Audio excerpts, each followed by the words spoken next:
Turn to 3. Positive rotation. Welcome to Roll Call, a 126th Air Refueling Wing podcast of the Illinois Air National Guard at Scott Air Force Base. Ignition. I'm your host, Master Sergeant Brian Ellison. The Roll Call podcast focused on people, mission, and community.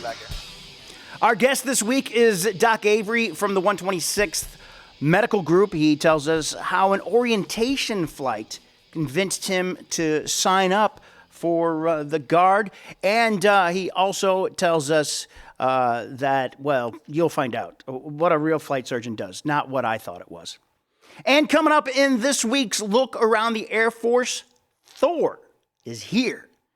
He's here to protect us. And new accommodations portal is coming online. That's coming up on this week around the Air Force.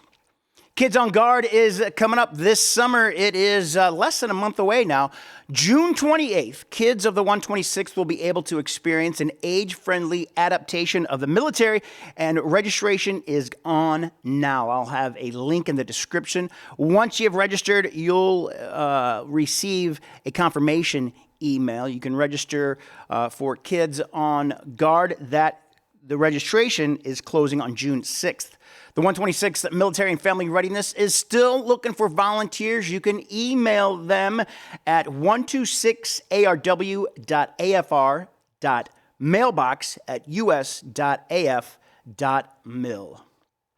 There is a summer running clinic that's coming up June 5th. Registration is going on now. It runs 5 June through 27 July. It meets Monday, Wednesday, Thursday at 15:30.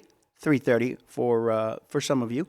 Open to all active duty Air National Guard and reservists of all military branches. This is a hands-on 8-week clinic. It's designed to help improve your 1.5-mile run. Average improvement is a minute 30 off your aerobic component of fitness. You can email Heather L. Brondmeyer.civ@health.mil. I'll just add that to our to the description of this.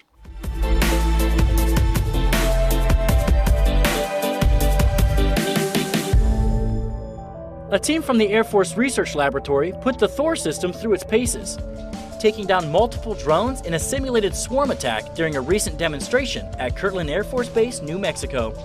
The Tactical High-Power Operational Responder, or Thor, was designed to use non-kinetic, high-power microwave pulses to drop targets out of the sky. Captain Eric Plummer, a test engineer who aimed Thor at the drone swarm, says the system was exceptionally effective at disabling the drones. As drone swarm threats evolve, advanced technologies like directed energy are being explored to help protect military personnel around the world. Airmen and Guardians have an opportunity to help inspire, engage, and recruit the future force by participating firsthand in events called We Are All Recruiters, or WARE.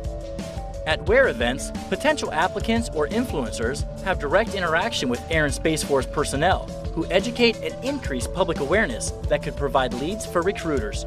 Brigadier General Lisa Craig, Air Force Recruiting Service Deputy Commander, says all Airmen and Guardians, regardless of their specialty, should think of themselves as recruiters. Members can get up to 14 days of permissive TDY each year to participate in WARE events. The Department of the Air Force has unveiled a portal to streamline accommodation requests and appeals. The portal serves as a one-stop shop for airmen, guardians, and civilians who need to request reasonable and religious accommodations or apply for an appeal. The automated system will manage the flow of requests between applicants and the respective processing organizations and notify members at each step of the process, including appeals and final decisions. The need for a single portal came to the forefront as the department's COVID-19 task force realized that accommodation processes were fragmented and difficult for requesters and approvers to navigate. That's your look around the Air Force. I'm Technical Sergeant Eric Mann. Joining me today, Lieutenant Colonel Jim, might know him as Doc Avery, the 126th Medical Group flight surgeon. So I got to ask a stupid question, sir. Does a flight surgeon mean you can do surgery in flight? No. Oh, man. Okay. Yeah, I thought, man, you guys would be really talented if you could do that. Yeah. So what is your role as a flight surgeon in the wing? So the term flight surgeon is over 100 years old, and this is what we were originally called soon after the Wright brothers started flying planes, people started crashing planes. And it turns out that a large number of those accidents and mishaps were due to human factors. And so the military quickly identified that they needed pre-flight medical clearance for people before they can fly. And so this is where the role of this career field, flight surgeons came from. Today it's sort of an antique term and doesn't have much meaning, because neither can I fly an airplane and nor can I perform surgery. So it's like, why do we call it that? Really, what we're called aerospace medicine. And so if you want to really boil it down, we train in aerospace medicine, and the reason we need this is to ensure safety in flight. So you say you train in aerospace medicine. What does that entail? What is aerospace? How is that different than maybe what a regular doctor does? Right. So most of the of our guard flight docs have civilian practices where they may be a family practice or internal medicine or really any specialty, and they may work with us as in a general medical capacity. But what we can do is apply for training in aerospace medicine, which is a multi-week training at Wright-Patterson Air Force Base. So yeah, what are they training you guys? Are they training on? What are they training you guys on? Evidently, it's not to fly. Right. Well, we actually do spend several weeks flying an airplane. We report to a civilian airport and get instructed by Air Force pilots on how to fly aircraft. And so we actually get to fly the Cirrus 22 for several weeks. Wow. Yeah. So do you have a pilot? Have you ever gotten a pilot's license? No, and I have no interest in that. It's too much. It's just too much to maintain that certification. Oh, really? Yeah. But we get 30 or 40 hours of flying time. What kind of things are they looking at for you? What are they, or what do they want you to take away from at least kind of that underlying knowledge of, or base level knowledge of flying? So even though we're not trained to be pilots, we need to understand what it takes to be a pilot. And in the same way, you know what it takes to drive a car. For instance, if I came to you and you were my doc and I said, hey, I hurt my foot, is it okay for me to drive my car? You might say, well, Jim, it's your left foot that's broken. I've got one question. Do you have a stick shift or an automatic? And I would say, well, it's a stick shift. And you'd say, well, it's your left foot. You can't shift, so you can't drive a car. So as a doc, you have to understand what that occupation is and how a car works. You may not even know how to drive a stick shift, but you know you need your left foot for it. And then you make that determination that you can or can't drive the car. So the same thing with a KC-135. We have to understand what it takes for a pilot to get in and out and operate that aircraft, and then understand what with the condition they may have, if that's going to allow them to fly. So like for instance, compared to, let's say, an F-22 pilot, if a KC-135 pilot hurts their neck, well, if from the front seat, you may not have to swivel your neck 180 degrees. So you might be able to fly the KC-135 with a minor problem with your neck, but an F-22 pilot needs to turn their head 180 degrees. They're not going to be able to fly the plane. So we have to understand what it takes. And so it's an extra layer of criteria that we use. How does your work here in the wing differ from, are you in private practice? I saw you have a WashU email. I didn't know if you taught there or you are on the staff there as a doctor. So I have a couple jobs. One is at Washington University in St. Louis, where I work now as a specialist in bone and mineral diseases. So I look at conditions that affect people's bone mineral content. Okay. Osteoporosis is the most common one, but there's a host of other things that we just do that in my clinic. I'm sitting up straighter now that you said that. Right. So I also work here part-time on a Title V capacity as a flight doc. So I'm employed as a civilian doing the same thing I do in my guard capacity. So in your guard capacity, you guys have an interesting role. What's the difference between what you do during a drill weekend or maybe in your Title V position and what you do during a DFT, a deployment for training? Good. So as you know, when we're in drill status, we're under Title 32. We're actually not allowed to treat, prescribe medicine, or diagnose conditions in people. Okay. We're allowed to, examine a person, certify them for flying. We're allowed to look over and look at records and make sure that if someone has a condition, it meets the standards of retention. But we're not allowed to treat, so we can't prescribe any medicines. You don't come to see us if you're sick and get an antibiotic pack.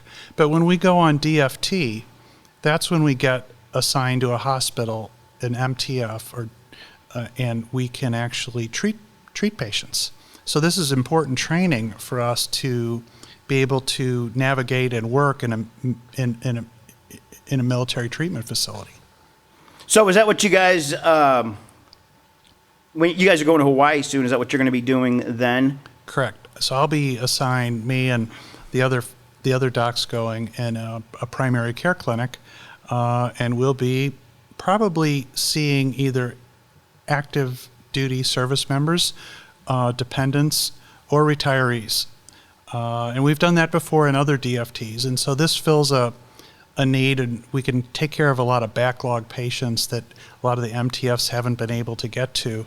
So we can also give relief to those docs that are there working full-time and allow them some respite as well. What do you like about going on these, I know it's probably the same thing, but what do you like about going on these DFTs? So this really gives us a chance as a medical group to really form some cohesive bonds. This is a chance for us to, as opposed to pulling us in all the different directions of meetings during the weekend, where we really just we live and work together, just like a active duty group would. So we really form some really good professional bonds, and we also get to do what we were supposed to be doing, what we signed up for. Right. Because, what happens is then we get called to deploy, and we're expected to be able to jump right in and work. Deployment is the first thing they'll tell you is, you didn't come here for training. You came here to get to work. Right. And that's what we're expected to do, and we need these resources in their DFTs to be able to get that training to get to work if we deploy. When you're on a DFT, how does that differ from maybe what you do or what a doctor may do in private practice, or what's the difference maybe? Oh, good. So there's definitely some overlap. Sick people are sick people, whether Sure. you're wearing a uniform or not. But it's the big part would be that occupational health component, which is, can this person do their job? Do we need to restrict this person from their job? Because after all, we're in a profession that we deal with some pointy things and some dangerous things. Right. We need to take that into consideration. And then not just that, but then to say, okay, let's say it's arming, whether arming use of force. Right. And we'll make a decision, this person has to be disarmed.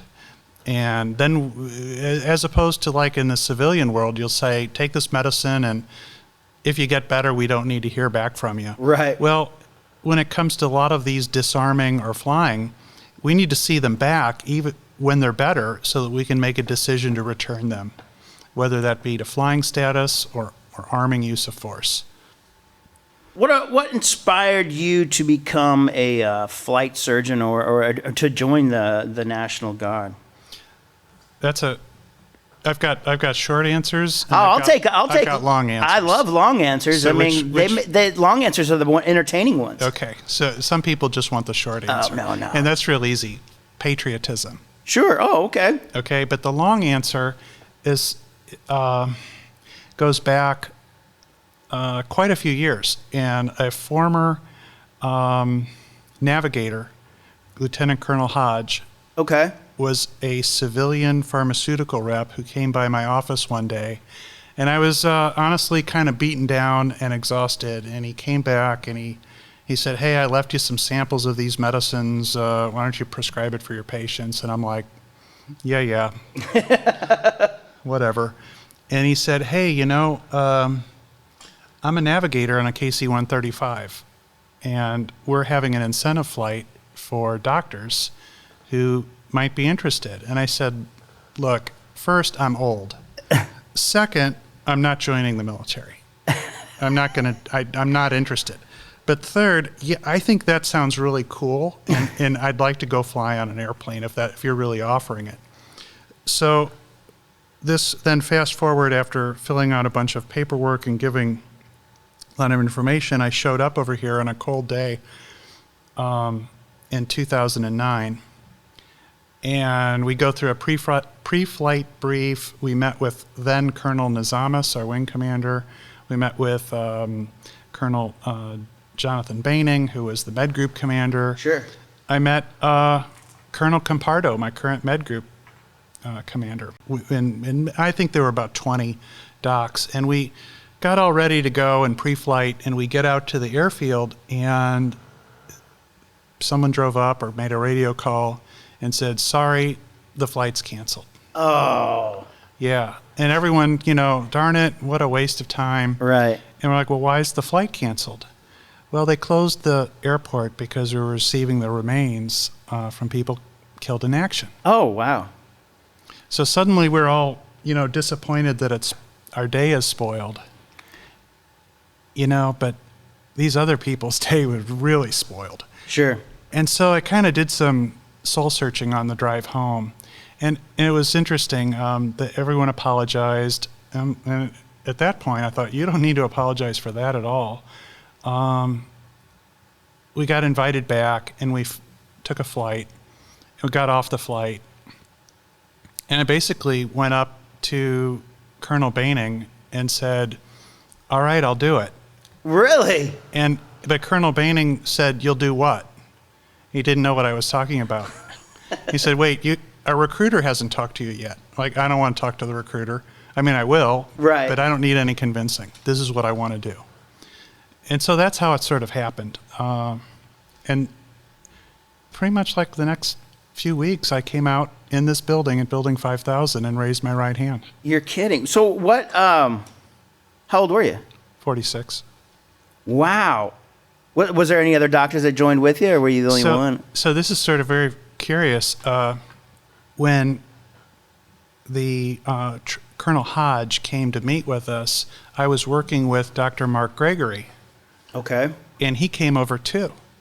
Now, it took him a couple more weeks, and he came over to Building 5000 and raised his hand. And the important part of that is I outrank him. So you were in private practice then, and so here's what people have told me, and why would a doctor take time out of his practice, who makes good money, to serve 1 weekend out of the month and 2 weeks out of the year? Well, that's one of those questions, like, what do you say when someone says thank you for your service? Right. And my answer to that is because these people are worth it. Right. There's different ways you can give back. You can, like you said, talking about money. Yeah, you can chase that your whole career. But have you at some point in a person's life, you start to ask yourself, am I going to leave this place any better? Am I doing something that other people need? Right. Am I part of something bigger than myself? So these were questions that I went home and started to think about that led to me making that decision. And I think most of us do that. Sure. All of us are, it's one weekend a month, right? Right. And you're like, well, that's no big deal. Well, you only got 4 weekends a month. So you're giving up 25% of them right there. And so that's a big ask for everybody here to be a DSG in the National Guard. Right. And so the people that are here a lot of times are in different stages of life. A lot of people are trying to do it to earn extra money or get educational funds, may not have regular physician care on the outside. We're asking a lot. I feel like there's not a more deserving group of people who I would like to help take care of. Does it frustrate you that you can't treat on the weekends? Oh, we've got enough to do. Right. Listen, I don't need any. I've spent a whole. I already give you an idea how old I am. I've spent more than a couple decades treating people with medicine. I don't need any more practice with that. It's enough to understand the medical standards. Right. Waiver guides, reviewing records. We don't need any more work to have to deal with treatment. We'll do that when we deploy and when we go on DFT, right. in which we do. Right. What was your family's reaction to you becoming a flight surgeon? They were flabbergasted. I can imagine. Yeah, it was out of the blue. So I have a spouse and kids.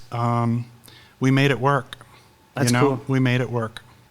Has anybody in your family, had anybody in your family served? So my dad was in the Air Force at the time, just after the Korean conflict. Okay. And so he was a radar man. Oh, wow. And was stationed in Japan. Oh, that's cool. But I didn't have much. He'd been out of the military for years before I was even born. So as a doctor, what's your training like when you first come into the to the Guard or to the Air Force? Well, curiously, there's really not much except understanding this overlay of what we have as our medical standards. We have a whole different electronic health record, which is changing again this month. Oh, really? A big giant change. Right? Is that the Genesis or something? That's correct. Genesis we're one of the last to go to Genesis. Most of the rest of our military has already made a transition. I believe June 18th is our last day. Okay. We've all been through training. Okay. But it's CBT training, not hands-on. And you know how Oh, yeah. CBT is what you have to do it. We all do it. Right. But when the lights really go on with this, I think there's gonna be a little bit of a wake-up moment. What's different about Gen? I know we got off track. But what's different about Genesis? Is there something better about it? I'm sure there is. It's a new system. Sure. So the previous system, Alta, which has been around forever, is sort of like Windows 98. Right. We're talking like the difference between a flip phone and an iPhone 14. Wow. Oh, that's great. So a lot more functionality. Okay. A lot more ability, I hope, to communicate among different providers as well as patients. Oh, okay. So, for instance, it may have its own embedded communication system to securely, for instance, give people the results or follow up or have questions. It'll also have a better, hopefully, once we learn how to use it, a better, more meaningful, streamlined way to enter information about us. Oh, that's great. Is there, I thought I read somewhere where they're going to be able to communicate with maybe civilian doctors so in a more secure way or something along those lines, or be able to see, I don't know. That would be great. I'll believe it when I see it. You have the parent company of Genesis is Cerner, okay. And they make a civilian form of this as well. So Cerner systems will likely be able to communicate with other Cerner systems. Okay. The other major health record system in our country is Epic. Okay. And they're still working on pipelines for providers to communicate. For sure, we should be able to, for instance, communicate across medical treatment facilities. Oh, that's good. So, for instance, my hope is if I'm your doc and we're in the deed, Right. and I need to send you back home, and you got to go to Landstuhl first, and then you got to go to Walter Reed, and then you come here, that we are going to be able to create a better way as opposed to trying to pick up a DSN line and also then record everything for posterity of what's going on. Oh, yeah. So maybe the records will be able to follow you better. Better. We can they follow us now, but sometimes it's pretty clunky. Right. So like if you're leaving the deed, if you've had some health problems, even though it's Alta, you still need to go to the medical records and get a disc and hand carry that home. Oh, yeah. Hopefully this Genesis does that. Yeah. So we were talking about the medical training that you got earlier, the just the training coming in as a doctor. What was that? Again, what was that like for you? What was that experience? Right. So, well, the medical training, again, all of us came as pre-trained assets. Right. So we didn't have to go to school per se to do anything to Right. get started working here. But military training. So we had to go through OTS. Okay. And that was I thought it was fantastic training. Good. I had a great time. Luckily, well, not everybody has a good time because maybe they're not in the best of physical condition. And so if you go there and you're not in decent physical shape, a lot of the docs and other health professionals had some trouble running and doing the PT. Sure. The educational part of it was fantastic. When I went, I learned a lot about how to be an officer, military history. I loved every minute of it. So then you come in and you have to do some medical training as far as is that specific to flight surgeon or. So to be a flight surgeon, then after you get through OTS, you can apply to be a flight surgeon, and so we're considered air crew. So we have to go through a separate physical exam process. Oh, wow. Pretty much the same criteria as what our boom operators do. So we have to pass the same medical standards as all air crew. So we have to maintain our health standards as air crew. So we have to get what's called a 2992 Yep. Flying certificate, and then once we get that qualifies us when we're accepted to go to AMP, or the Aerospace Medicine Program Okay, at Wright right. Pat, which was 6 weeks, now it's 8.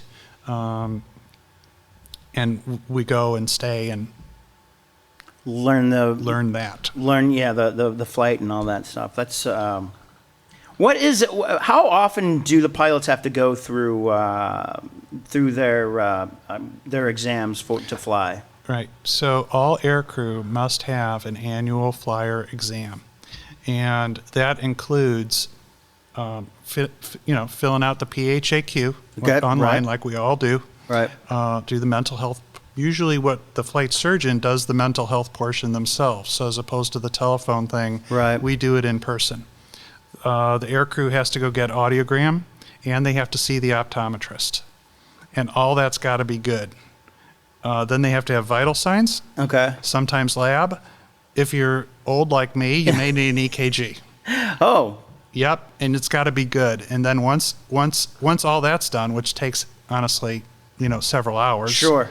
You go the pilot or boom operator or flight surgeon for that matter comes to see their flight doc, and we go through a physical exam. Oh, wow. And if things are good, if waivers are up to date, at the conclusion of that visit, we tell the HARMS SARMS office they're good to go, and we issue a 2992. And they're good to fly for the next year. Good for the next year. So, the eyeballs, do they have to have 20/20 vision? Is that still the standard, or is that waivable? Well, there's waivers for everything. So I've heard. So one of the things, it's like a lot of stuff, just like MEPS, it's harder to get in than it is to stay in. Right. It's easier to stay in than it is to get in. You have to be correctable to 2020. Oh, okay. So that's the main thing. I mean, there's lots of variations of that, like how much does it take to get corrected? So, and it depends what you do too. So, for instance, like a boom operator, you'd want to have they need to have pretty good depth perception, Right. because that's what they're doing. Sure. They're driving a tube into another jet at 30,000 feet. Right. They got to have depth perception. So if they can't pass the depth, unfortunately, we've had to let some excellent people go because they don't have depth perception. And is it still that one test where they? It's the difficult test. Yeah. There are some other ways we can. Right. Some substitutes for that. But yeah, it's the difficult test that everyone hates. Yeah, that and the color, Yeah. the blindness. I don't know. I think sometimes they're pulling a joke on me. I was like, "There's no number in there. You're pulling a fast one on me." Well, the trouble is a lot of airplane dials are either green or red. Sure. And so you need to know green or red. Yeah, I think I can see green or red. I mean, Yep. the Cardinals look red to me. Yep. Anything else would you want to add, sir? I appreciate you stopping by. No, I'm good. All right, that's Lieutenant Colonel Jim Doc Avery, the 126th Medical Group flight surgeon there. Thanks again, sir, for joining me. Thanks for having me. I appreciate what you do. Thanks. What a touching story from Doc Avery about how he was inspired to join the 126th Air Refueling Wing as a doc. If you are having thoughts of suicide or know someone in crisis, please have them call the military crisis line 988. That's 988. Press 1 when you call that. You can find all of our links on Linktree. That's linktr.ee/126ARW. If you're watching on YouTube, you can also download this on your favorite podcast app. If you want to pass along some information, you can email roll call at 126rollcall@gmail.com. Thanks for listening to Roll Call, a 126th Air Refueling Wing podcast focused on people, mission, and community. I'm Master Sergeant Brian Ellison. 500 stable.